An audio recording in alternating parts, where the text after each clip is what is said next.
Hello friends, this is Deepa Suresh. Welcome back to Deep's Kitchen, and today we are going to see how to prepare radish sambhar with wonderberry spinach poriyal and white rice. It's kind of like a South Indian lunch menu, very simple menu.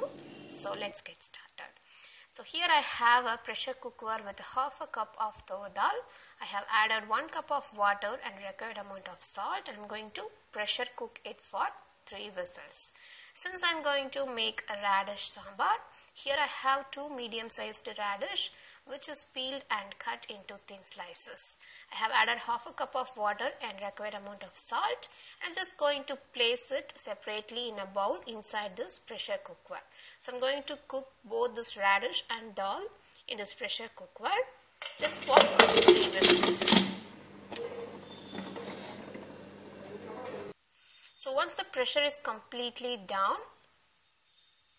you can open the lid and have a look at this radish. It cooked well done, and then the dal also cooked soft.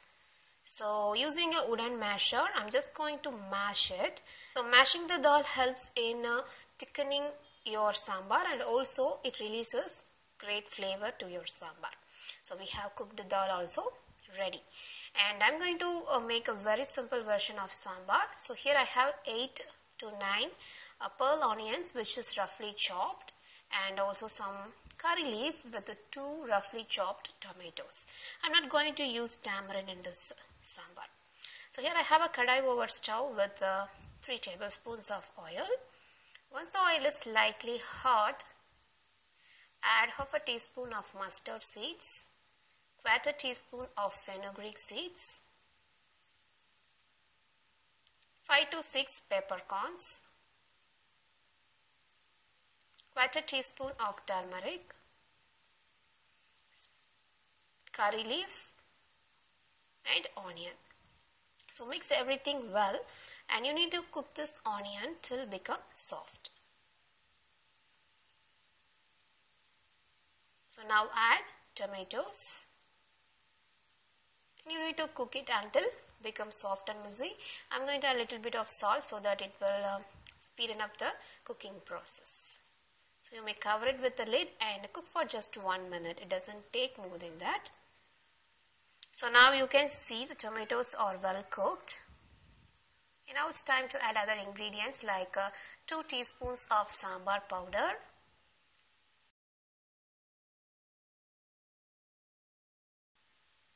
cooked vegetable, that is the radish, and also the dal.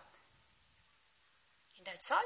So now you can add required amount of water depending on how thick you want the sambar to be, and then check for the salt and add required amount of salt also.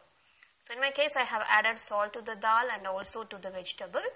So I'm added a very little amount of water just to dilute it, and then I added some salt also. Now you need to boil it for just 5 more minutes at medium flame, and then your sambar will be ready to enjoy. So I'm just transferring it to another stove so that I can start making poriyal in this. So I'm placing a kadai with 1 tablespoon of oil. And so here I have wonderberry spinach, which is one kind of leafy vegetable that often cook in South India. So I have just washed it well and chopped them as well. And naturally this leafy vegetable have a bitter taste, so adding a lot of onion is recommended. So here I have 15 to 18 pearl onions which are peeled and roughly chopped, and some curry leaf and 2 red chilies. And finally you need to finish it off with some freshly grated coconut. So I have half a cup of coconut here. So once the oil is hot, add half a teaspoon of mustard seeds, 1 tablespoon of chana dal, and once it's become light brown, add red chilies, curry leaves and also onions. So again add a little bit of salt and cook this onion until become until become soft.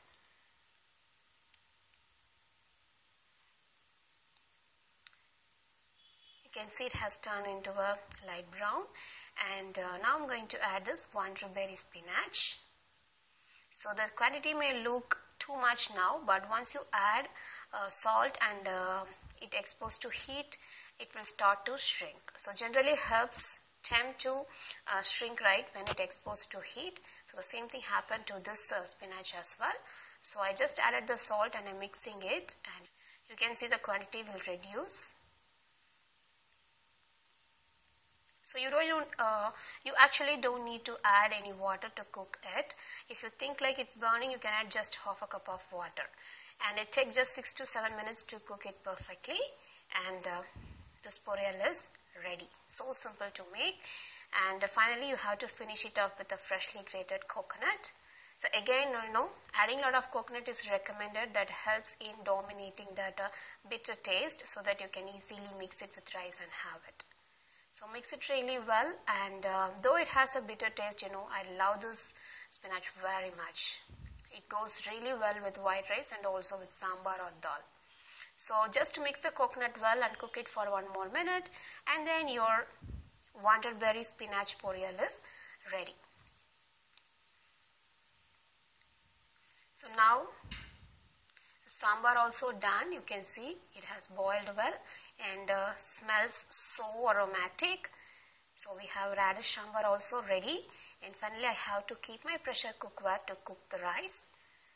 So let me transfer to the other stove, and I'm placing a pressure cookware with the rice, and once it's done, my lunch menu is ready to serve. So here I have wanted berry spinach poriyal with radish sambar and white rice. And I hope you guys really enjoyed watching this video. Thank you so much for tuning in. Please remember to subscribe, and don't forget to like this video. Bye-bye.